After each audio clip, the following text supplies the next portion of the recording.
Your stylist or book solid. You've got a wait list at your first location.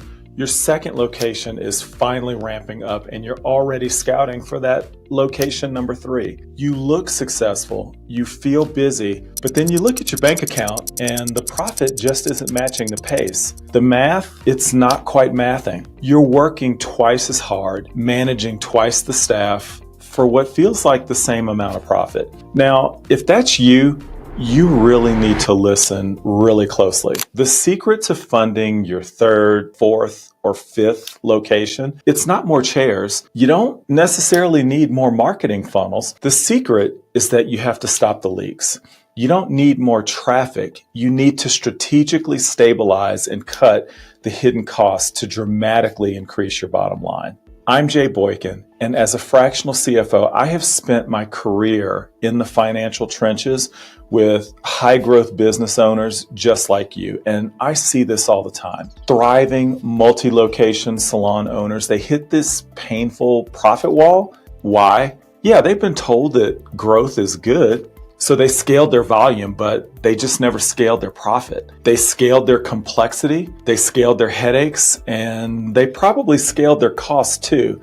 But the profit margin, that got left behind. So today, we're not just trimming the fat, we are performing a radical strategic surgery on your business. And I'm going to show you 3 of the biggest profit leaks that are draining your expansion fund, and I will give you a concrete plan to plug them. And now my promise to you, if you follow these steps, you can find 10% or more in your bottom line. And that is the cash that you need to safely and confidently build your empire.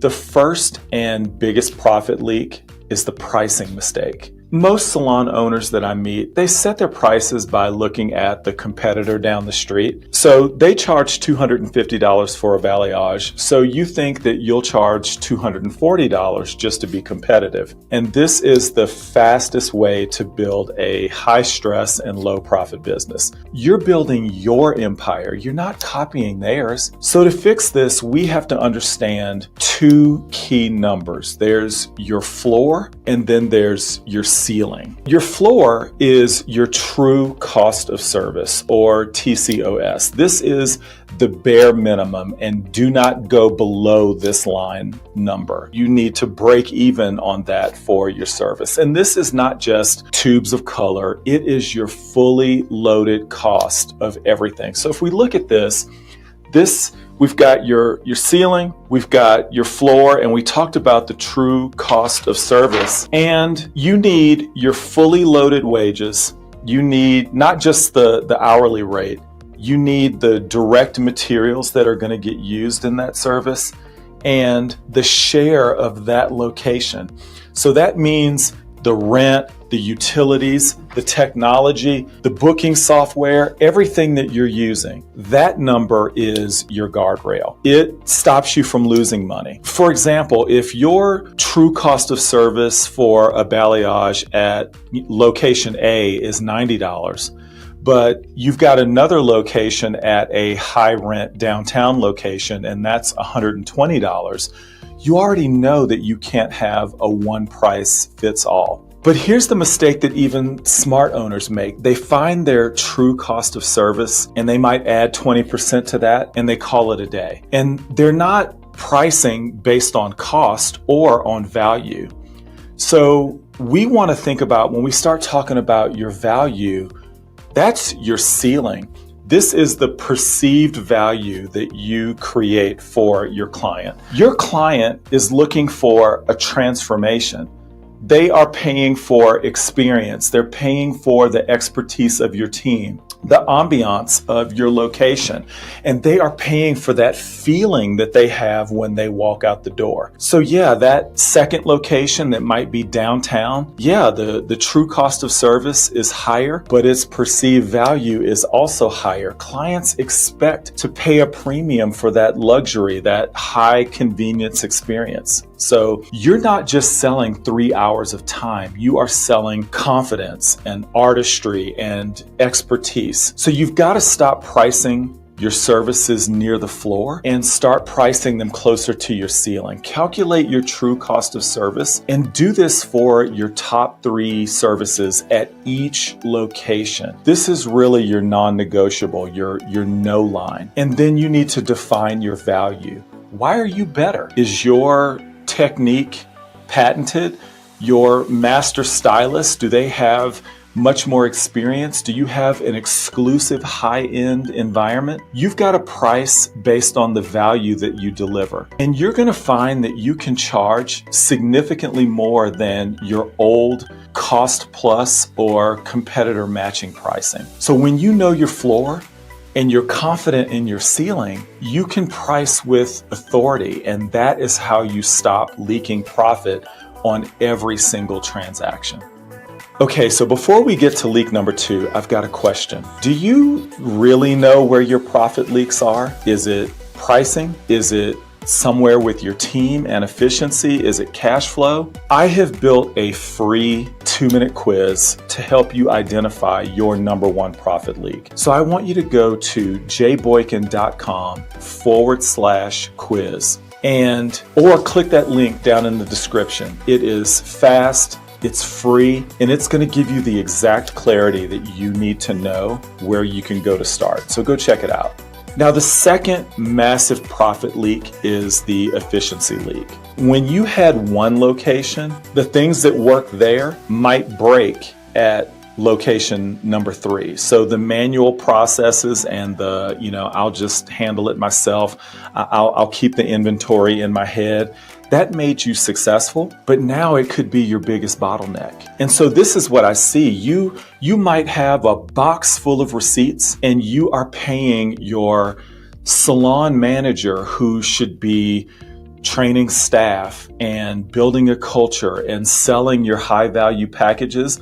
And now they're spending 5 hours a week in the back room counting supplies so that you can do an inventory order. And so again, let's look at a real world example. At location 1, yeah, you could probably just mentally keep track of all of the things that were going on. You could eyeball the color shelves and reorder. But now that you've got multiple locations, eyeballing means that you're either ordering too much or maybe you're ordering too little, and you've got thousands of dollars in materials just sitting on the shelf and potentially expiring. If you're under ordering and you've got a stylist who runs out of material in the middle of a service, now you've really got a problem. You are out of the exact shade that your client needs at that time. That's a lost sale and a terrible client experience. And now you've got a panicked stylist. So you've got to automate.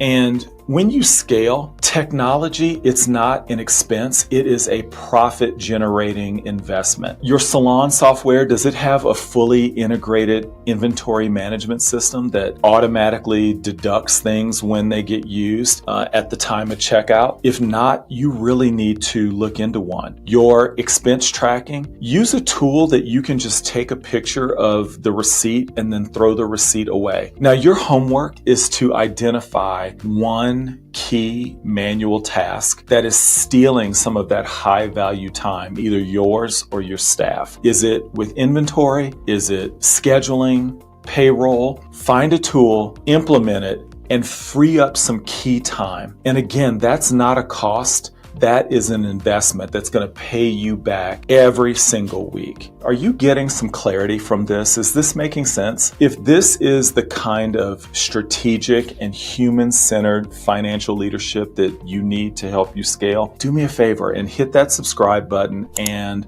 that notification bell right now so that you know when I put out some new content. The third and most silent profit leak, and that is the relationship leak.